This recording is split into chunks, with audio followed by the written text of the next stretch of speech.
What's going on, guys? Super Savage 789 here, bringing you guys a video. Today we're doing What Bardock and Gine Went to Earth, Part 3. In the last part, we covered how the Tenkaichi Budokai went, ending with Bardock having to defeat Kakarot, using the Jackie Chan persona. Yamcha went to train with Roshi, leading to Bulma breaking up with him, beginning her pursuit of the Dragon Balls yet again. After a brief encounter with the Red Ribbon Army, both Kakarot and Bardock agreed to help Bulma, which is where we left off. The trio head off in Bulma's jet to go and get the next Dragon Ball.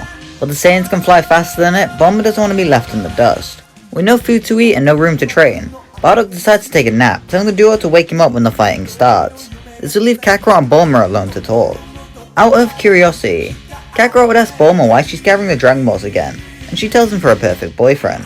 Kakarot then brings up how she could always date Yamcha. This is met by her being enraged, shouting how he'd rather abandon her. He doesn't deserve the honor of being her boyfriend. Kakarot then asks Bulma why she even wants a boyfriend, which takes her back a bit. She begins to stutter as she thinks of the correct words. She talks about how having a boyfriend makes her feel needed, plus having love for someone keeps you going in times of need. It leaves Kakarot pondering if he loves anyone. Cutting off that thought, a beeping on the Dragon Radar alerts him that the next Dragon Ball is close by. They arrive in Jingle Village, where they're all quick to realize how cold it is. Bulma opts to stay on the ship and forces Kakarot to protect her, so Bardock sets off to Muscle Tower. With ease, Bardock would begin to kill every soldier and opponent in his sight. Between the fodder soldiers to Major Metralotron, to even Ninja Murasaki, they're all shredded through like tissue paper. As he moves up to the next floor, Bardock would see Android 8 while he's in his cell. He asks if he's hostile, and 8 merely states no, so Bardock just removes his gate from his cell and flies up to the next floor. Since he's flying, Bardock merely skips over Bouillon and runs into White with the mare. He places a gun to the mare's head and tells Bardock to leave, which Bardock scoffs at. Faster than anyone can see, Bardock fires a blast to remove his arm, completely erasing it, as well as the gun. As he begins bleeding, the mayor gets some distance, allowing Bardock to close in. Being a ruthless Saiyan, he shows no mercy and merely kills his opponent right then and there. Meanwhile, Android 8 would wander outside and heads inside that jet, giving Kakarot and Bulma a scare. He would explain who he is and how Bardock saved him, offering them a Dragon Ball as a thank you for his services. Him being an android interests Bulma, and she asks if he'd allow her to take a look at his body one day. He of course agrees, but tells her he'll be staying at Jingle Village to protect everyone, in case the Red Ribbon Army come back. The trio will then head off to find the next ball. After realizing the ball is underwater, Bulma declares they should go to Kame House to get the submarine. Then turns around to see Bardock and Kakarot playing Jenkin. After Kakarot wins, he dives into the water and begins swimming rapidly. She shouts how far down below the ball is, and Bardock grins, stating how good training it is. The pirate cave goes rather smoothly for Kakarot due to his strength being so high above anything there. Things like the traps and the robot do nothing to him, as he just barrels his way through, ultimately finding the treasure. I doubt General Blue would have been able to follow Kakarot down here, so he won't have any issues. He merely takes the ball and flies back up to the surface. Meanwhile, on the surface, I'm sure the Red Ribbon squad that Blue commands would show up. Bardock would then proceed to take them all down without breaking a sweat. Bulma would ask him how he got so strong, and he explains that from where he is from, he was seen as low class and useless. At least Bulma questioning how strong an elite must be. Kakarot would then return and the trio would continue moving. They then arrive at the location of Upa and Bora before Colonel Yellow, since they didn't have to waste time with the Penguin Village crossover. They'd introduce themselves to the duo and explain the situation, requesting the ball, which I'm sure Bora would give them. Noticing a big pillar, Kakarot questions what that is, and Bora explains the legend of Korin's Tower. When finishing his tale, everyone looks at Kakarot to see a big childish grin over his face. Bora asks if he seriously wants to climb that tower, which Kakarot replies to, stating how he needs to get stronger to fight that Jackie Chan guy again. This makes Bardock's sweat drop. Deciding to compromise, Bardock tells Kakarot to meet up with them when he's done, which he agrees to. Bora then tells Kakarot if he wishes to climb that tower, he must first defeat him in combat. A fight would then commence between the two, with Kakarot winning, amazing the father and son duo. Of course, he is then allowed to climb the tower. Due to Kakarot's strength, this is a very easy task, leading to him climbing it in a matter of minutes, leading to him meeting Korin. Korin would tell Kakarot that his strength is so high that the master has nothing to teach him. He does have the Ultra Divine Water, however the risks involved may outweigh the reward. Besides, it's not like there's any threats that he needs to tend to. Kakarot tells Korin that if he wants to get strong, he needs to take risks. If that is a way to do so, then he'll risk it.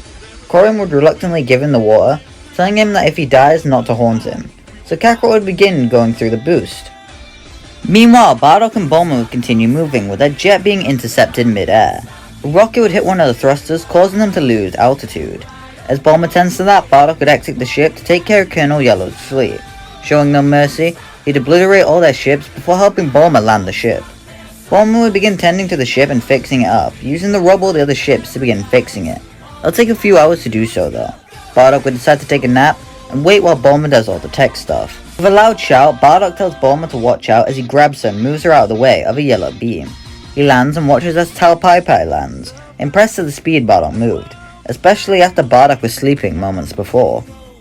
With an angry expression, Bardock questions if Tao Pai Pai is another Red Ribbon soldier, which he says no to. He's merely a mercenary for hire, who happens to be looking for their Dragon Balls. If he could give them over, it'd save their deaths. Bardock would crack his knuckles as he tells Tao he used to be in the same line of work. It'll be fun to see what Earth's assassins look like. Bardock and Tao would then clash. Obviously, Bardock is way too strong for Tao, and begins to overpower him with ease, leading to Tao being winded on the ground. His smoke grenade doesn't even work as good cover, as Bardock is able to sense him out and beat him down. In a last-ditch effort, Tao shouts that he'll kill Bardock with his next attack. His hand begins to spark and glow as his power begins rising, impressing even Bardock. He merely walks over to Tao, noting how that attack is draining his life force. Is he sure he wants to use that? Tao merely shouts that he won't let Bardock treat him like a child. He is the legendary Tao Pai Pai, second to none. He fires the Kikaho at Bardock, engulfing the Saiyan completely in a yellow glow. It leaves Bulma terrified as she shouts for Bardock. Tao would even be chuckling, believing that he finished off the Saiyan. When the smoke subsides, Bardock hasn't even moved, merely standing there with an unapproving look on his face. Tao would begin begging for mercy as he reaches for a grenade, but Bardock tells him to quit it. Being a mercenary will only bring him to annihilation. His people learned it the hard way. He should go and learn from his shortcomings, train for the sake of becoming stronger. If it helps, train for the dream of revenge and solely on him. Tao grits his teeth, knowing Bardock is right. While he does want to try a sneak attack, it wouldn't be effective. Tail between his legs, Tao would retreat to serve another day. Kakarot would end up finishing his Mystic Water boost and would subsequently depart, thanking Korin for the boost in power. Despite being stronger, it's quite clear to him he's still not strong enough to take on Jackie Chun. He'd return to his father and Bulma, learning what happened to them. Bulma would still be fixing up her ship, taking a lot longer than she thought it would. So Kakarot just asked why he and his father just don't go and get the balls. The last two are together anyway. Bardock would conclude that they must be at their base, so it'd be unsafe for her anyway. So with a sigh, she tells him to go ahead, giving them the radar. Kakarot and Bardock rock up to the Red Ribbon base and proceed to destroy it with ease. Commander Red and Assistant Black were easily taken down by Kakarot, while Bardock focused on the other soldiers as well as the terrain. By the time they're done, all but one of the soldiers had perished. After returning to Bulma with the two Dragon Balls, they realized that the final ball is missing, despite nothing wrong with the radar. With no need to go to Roshi, they would have no knowledge about Barber, so they basically have to call it quits. Or would they? Bardock points out he can sense 3 rather weak key signatures behind them, leaving the Peel-Off gang squirming in fear. They decide to activate their mechs to fight for the Dragon Balls, leading to Bardock simply dismantling it, telling them to go home as he mistakes them for kids. The suitcase would then open, and the final Dragon Ball would roll out, leading to Bulma obtaining a complete set. Now with all the balls, she'd end up summoning Shenron, and wishes for a perfect boyfriend. Shenron, however, would state that he cannot do that as the person does not exist. This confuses Bulma as she questioned if she'll become a cougar or something. Stepping up, Bardock would ask for the wish if Bulma has nothing else she wants. Begrudgingly, she'd allow him to. He would ask Shenron if his other son is still alive, which Shenron does confirm. He then vanishes. At least Bardock's smirking, glad that Raditz is still alive. Bulma would then return home as Kakarot and Bardock go back to Mount Paozu. Upon returning, they're greeted by Gohan, Gine, and a little baby girl. In the time they're away, Gine had given birth. The name of the child would be Maki, to represent her Saiyan and Earth origins, which is where we're going to leave off part 3. If you enjoyed the series, hit the like button, and let me know you want to see a part 4 immediately. I quite enjoy what I've done with this series, and yeah, King Piccolo Saga will be really interesting. Bye!